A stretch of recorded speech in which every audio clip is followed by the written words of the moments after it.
Los trabajadores del Hospital Garrahan, los residentes, los usuarios, los pacientes, muchos son los que se plantan y defienden al hospital y su vocación, ¿no?, los hace dar mucho por esta causa. Una de esas personas es Bárbara Acevedo, que hace 19 años trabaja en el hospital, en el sector de enfermería y en particular sobre adolescentes. Ella está en comunicación con nosotros. Bárbara, ¿nos escuchás?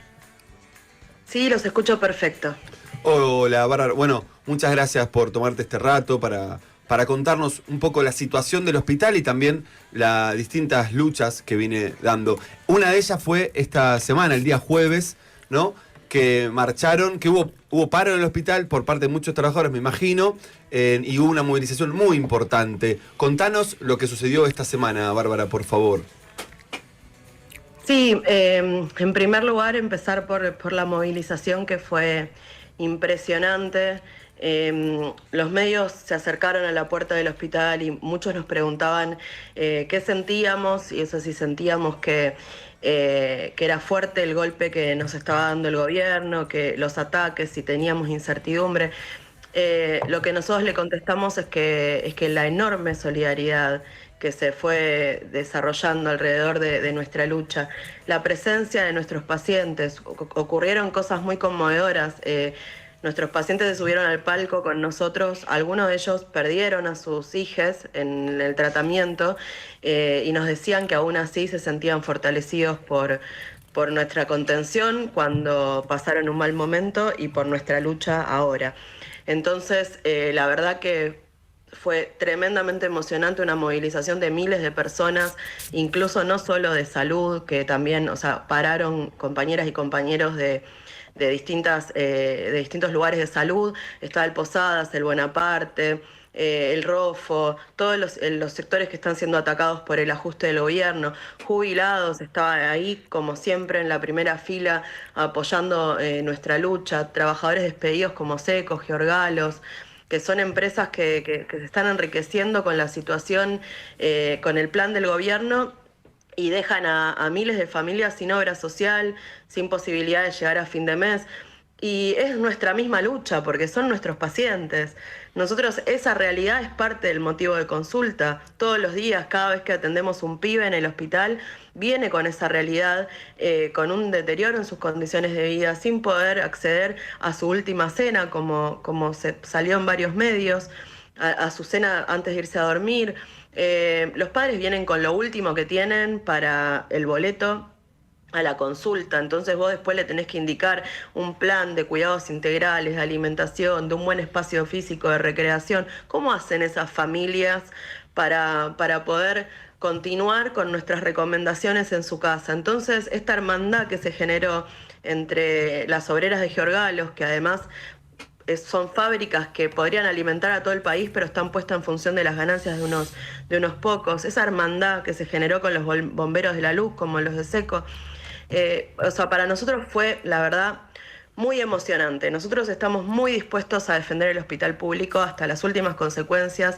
El año pasado hicimos 10 paros, este año ya vamos por el 10º paro, y el ministerio no se sienta a negociar con nosotros. Lejos de que eso nos signifique una carga, para nosotros nos llena de fortaleza la solidaridad, y también nos llena de compromiso. Esta pelea la vamos a dar hasta ganar, y como vos dijiste bien en el inicio, el gobierno no es solo crueldad. Nos elige como enemigos porque tenemos una fortaleza, porque sostenemos sobre nuestras espaldas la salud pública, porque todos los ministros, el ministro Lugones, que es empresario privado, todos los Velocopit de la vida, ¿no?, los empresarios que le aumentaron la obra social a la gente, los que lucran con el PAMI y dejan morir jubilados por falta de medicación, o lo que pasó con la cantante de Satélite de Kingston, que tenía una cautelar. Eso es un nivel de identificación de un enemigo, no es solamente crueldad. Y creo que lo que pasa con nosotros es que tenemos condiciones laborales que defendimos en todos los gobiernos. No nos olvidamos que Ginés García nos llamó terroristas sanitarios en el 2005.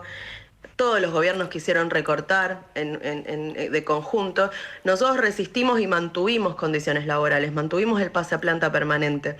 Y Entonces nos quieren golpear ahora a nosotros después de vaciar el Posadas, el Bonaparte, porque somos como un eslabón fuerte de la salud pública. eso me Tienen miedo que gustaría. ganemos. Bárbara, me gustaría que Sí, nos cuentes, porque pareciera que en el Garraham, como en otros hospitales nacionales, pasa otra cosa que el déficit cero, sí. ¿no? Que pareciera que la salud es importante, que los niños y los adolescentes son una prioridad, y eso no está sucediendo en todos los ámbitos de la vida en este contexto, ¿no? Hace mucho, ¿no? Propio del sistema social en el que estamos. Pero en particular, eso me gustaría conocer, ¿no? A partir de tu testimonio. ¿Qué pasa en el Garraham que podría ser un enemigo como marxismo cultural o un enemigo porque las cuentas no cierran para este gobierno, pero para aquellos que cuidamos la salud de los jóvenes, los infantes, los niños y también de cualquier ciudadano, queremos cuidar, queremos resguardar? ¿Nos contás un poco eso? ¿Qué pasa en el Garraham que es tan valioso para muchos de nosotros?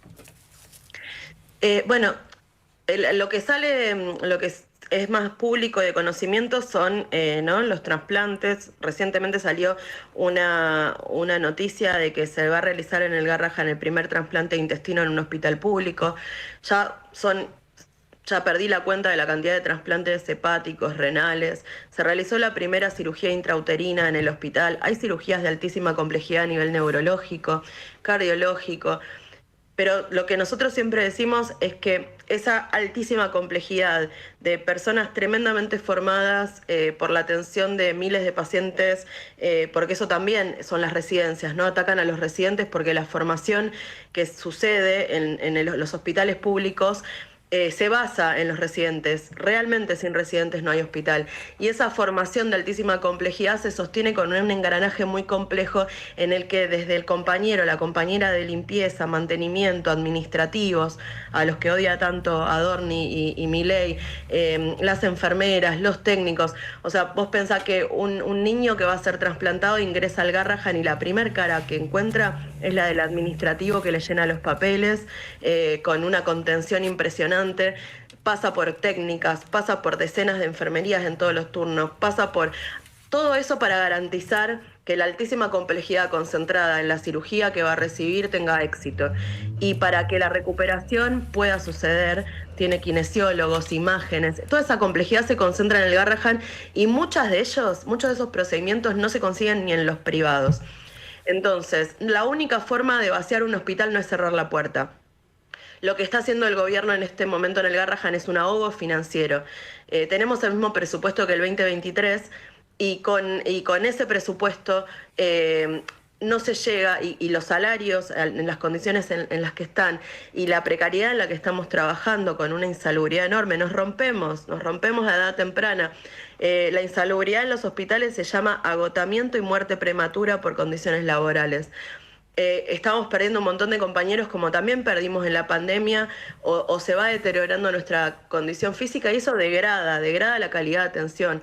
Entonces, nuestra pelea es contra un plan privatista en la salud pública. Lo que anunció el ministro Lugones es vender las prácticas de alta complejidad en el Garrahan, que como todos sabemos, cuando se usan los recursos del público para pasar al privado, el privado sobrefactura, se llena de guita y ocupa un lugar que un niño que no tiene para pagarlo no puede ocupar, porque el recurso es finito. Es un hospital enorme, somos 5.000 trabajadores, son 9 manzanas, pero es finito. Y las niñeces a nivel nacional están pasando una situación de pobreza crítica. Entonces, en ese contexto, sacarle a un niño que no puede pagar para privilegiar los negocios privados es un plan criminal y nosotros hemos enfrentado los intentos de precarizarnos. Entonces, lo que sucede en el Garrahan es que no hay despidos, no hay descuentos, pero ¿qué pasa? Ya renunciaron 215 profesionales, 50 de ellos médicos.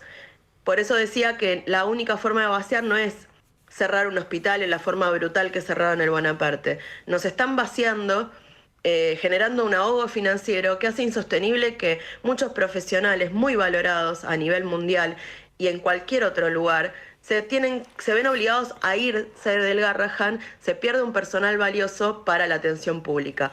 Está en cuestión si defendemos o no el acceso a la salud como un derecho, que no hay vidas de primera, vida de segunda, que las vidas de las niñeces valen por igual, todas a nivel nacional. Y este plan criminal se acompaña con el RIGI, que ustedes saben que favorece la contaminación ambiental, los agrotóxicos. Entonces el gobierno cínicamente sale a decir el 40% de las niñeces se atienden el Garrahan para tratamientos oncológicos. Bueno, ese número se va a multiplicar, porque con el RIGI favorecen que se contamine el medio ambiente y que más niños enfermen de cáncer, más niños enfermen por patologías evitables como malformaciones congénitas, como deterioro cognitivo. Hay paladar hendido y otras múltiples patologías que capaz son complejas para la comunidad, para entenderlas, pero es muy sencillo. Vos tenés una central hidroeléctrica al lado de tu casa y te genera malformaciones en el momento del embarazo, en la niñez, genera complicaciones de salud de todo tipo, como respiratorias. Bueno, el plan de conjunto es criminal. Entonces creemos que como nosotros mostramos una fortaleza, la comunidad nos apoya, los padres y las madres estuvieron con nosotros en la plaza, nos rodea de solidaridad la comunidad, somos un peligro porque demostramos que podemos ganar frente a este ajuste. Hola Bárbara, Entonces, buen día, perdón sí, que te interrumpa. Yo lo que te quería, soy Paula, ¿cómo estás? ¿qué tal? Te escuchaba muy, muy interesante todo lo que nos contás y muy preocupante, por supuesto. Y ustedes estuvieron haciendo paros, como vos bien decías, el año pasado, este año. ¿Consideran seguir con este mismo tipo de medidas? ¿Están pensando en implementar otras? ¿Cómo piensan insistir en esa mesa de negociación o lo que tengan que hacer para hablar con alguien del gobierno? ¿Tienen ese plan de lucha armado? Sí, nosotros definimos en un plan de lucha claro que es que son 10 paros en el 2024, alrededor de 10, tendría que contar bien, pero estaba contando antes de comunicarme con ustedes, alrededor de 10 paros este año y el Ministerio de Trabajo dicta conciliación obligatoria para que cesemos las medidas, pero el Ministerio no se sienta a hablar con nosotros. La dirección del hospital no se sienta a recibir nuestros reclamos. Entonces nosotros sacamos la conclusión de que todo el apoyo que tenemos tiene a un responsable escondido, que es el ministro Lugones, que si ustedes ven se dirige por Twitter, pero mientras tanto los que nos atacan son Adorni, Milei, diciéndonos ñoquis, o las barbaridades que dijo Lemoyne, o sus diputadas diciendo que se puede vivir con 360.000 pesos, o diciendo que los administrativos son ñoquis. Bueno, todos esos ataques desvían el ángulo del conflicto y el ministro, que es el responsable del vaciamiento, se mantiene escondido, que es el responsable de vaciar el Instituto del Cáncer, el Bonaparte, el Posadas. Entonces lo que quisimos hacer, lo que votamos en asamblea es una campaña de visibilización de Lugones buscado como responsable de este vaciamiento, con su plan criminal, porque creemos que es necesario demostrar que acá hay responsabilidades políticas para que se sienten a negociar.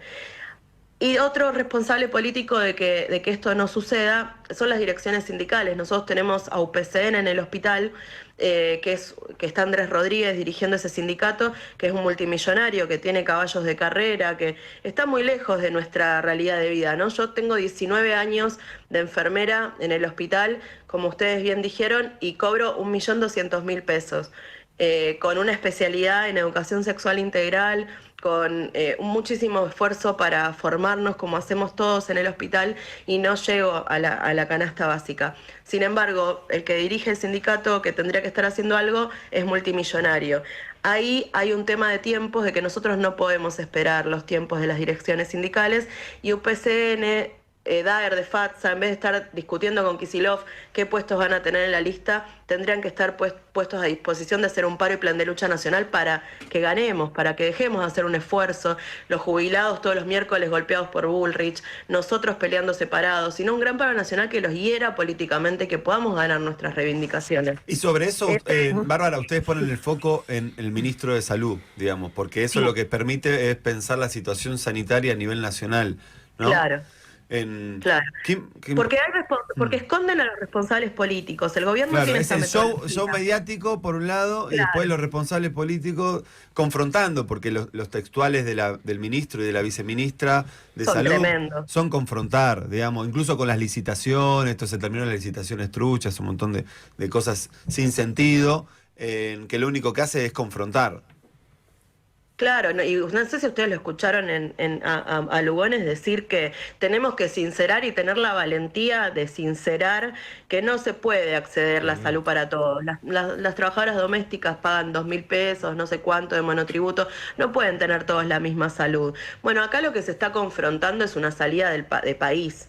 O sea, si van a haber cuerpos y vidas que son descartables, como las trabajadoras domésticas, las niñeces, los jubilados, la discapacidad, que además tienen un nivel de valentía. Yo soy de la posta de salud y cuidado, y el nivel de valentía, eso es valiente. O sea, Lugones es un cínico que dice, tenemos que tener la valentía de decir que no puede haber salud para todos. Bueno, yo opino que valiente son las personas con discapacidad que se enfrentaron a la represión brutal de Bullrich y se enfrentan los jubilados todos los días y nosotros los atendemos desde la posta de salud y cuidado. Esa unidad entre trabajadores, población, comunidad en general, tiene una potencia que demuestra la fuerza que hay en las calles, demuestra que la gente sí quiere luchar, que los sindicatos no están llamando, y esto no es la primera vez que se demuestra. Ustedes podrán recordar el 8 de marzo, el 1F, el 1 de febrero, cuando Milei en Davos atacó a las diversidades, y salimos a responder en las calles. Cuando hay una convocatoria clara, la gente sale, y el Garrahan demostró una vez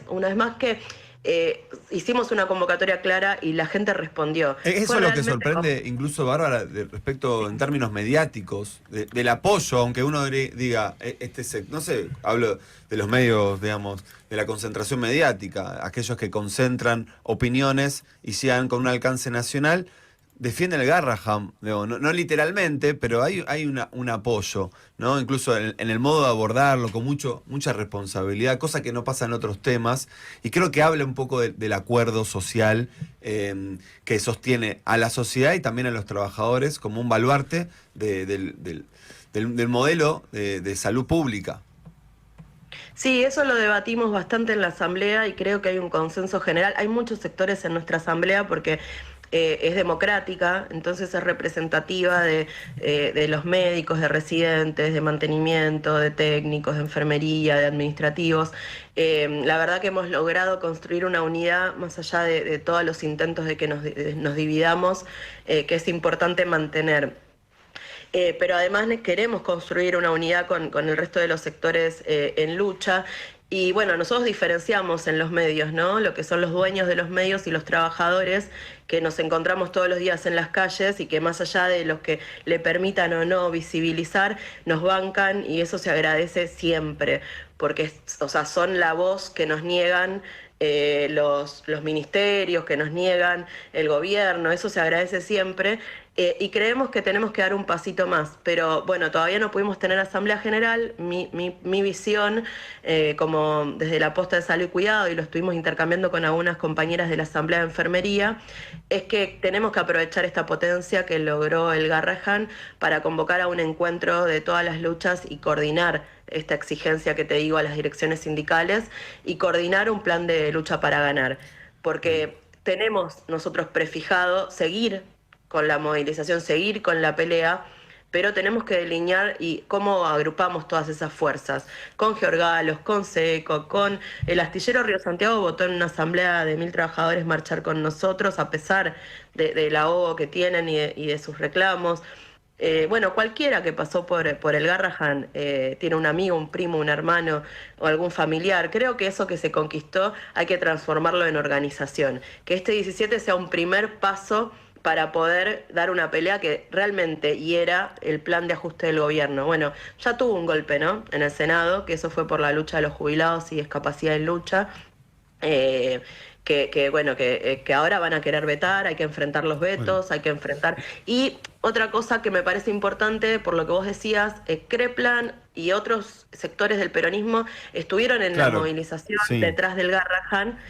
Bueno, nosotros creemos que tienen una responsabilidad mayor que solamente estar en la movilización, porque son dirigentes que pueden convocar a los sindicatos justamente que dirigen el peronismo, que dirigen miles y miles de personas. Entonces creemos que no se puede esperar a las elecciones, como plantean, que bueno, ahora esperamos a las elecciones y le ganamos a Milei. No, cada punto de indigencia significa miles de pibes que se pueden morir. No podemos esperar los tiempos electorales. Agradecemos que estén en la cabecera. Sabemos que muchos compañeros de lucha se sienten representados por Kicillof, por Kreplan o por mismo Aguiar de ATE, que es opositor. ATE Nacional a ATE Capital y tienen sus internas. Agradecemos todo el apoyo de todo el mundo. Incluso estuvo Pérez Esquivel en la cabecera, tuvimos mucho apoyo, pero los dirigentes del peronismo que son oposición tienen una responsabilidad en esta situación. Sí. Y es convocar a una pelea en serio, no esperar a las elecciones. No llegamos a las elecciones, la pelea es ahora. El tiempo, sí, el tiempo electoral, estamos discutiendo elecciones, sí, acá estamos discutiendo cosas más fundamentales. Bárbara, te quiero hacer una última pregunta. Recordamos a la oyentada, estamos conversando con Bárbara Acevedo, enfermera del sector de adolescencia del Hospital Garrahan. Te quiero ir un poquito para atrás y como última pregunta, que nos cuentes una foto ahora del Garrahan. Nos dijiste, 215 trabajadores que renunciaron.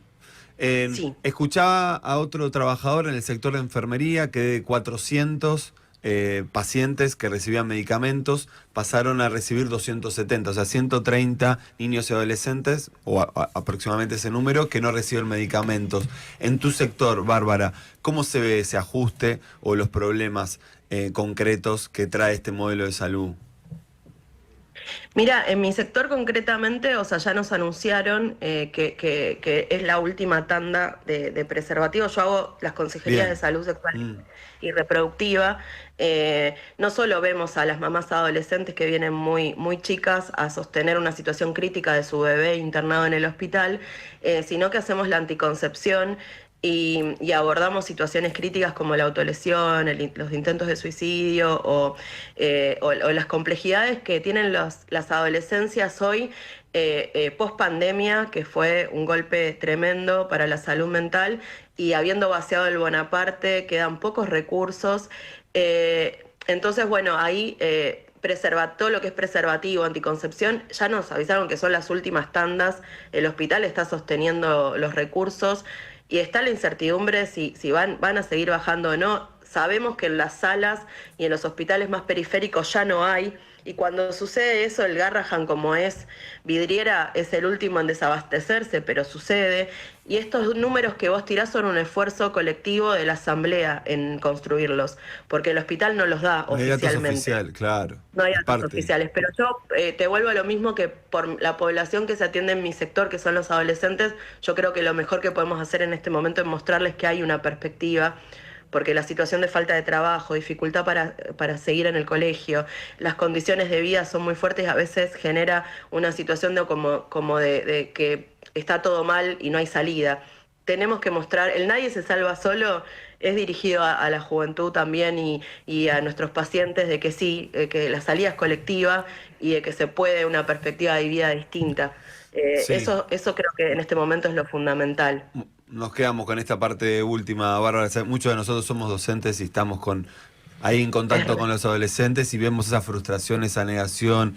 Y frente a esto que está pasando, ¿qué le puedo decir, no? Es como muy concreto el problema y tiene que ver con el futuro. Que también, que construimos con los adolescentes, pero que también le estamos teniendo toda le ponemos una mochila. Esta sociedad le está poniendo una mochila, un yunque en la espalda de los adolescentes y bueno, está bastante mal eso. Sí, Bárbara, tenemos responsabilidad de pelear por hay un grado de responsabilidad ciudadano que no puede ir contra los adolescentes. Después algunos los señalan, los culpabilizan, dicen son culpables de este gobierno, se simplifican mucho las cosas. Bárbara, nos quedamos hasta ahí, te agradecemos mucho por tu tiempo, por tu testimonio y por supuesto por tu compromiso por la salud pública. Gracias. Muchas gracias a ustedes.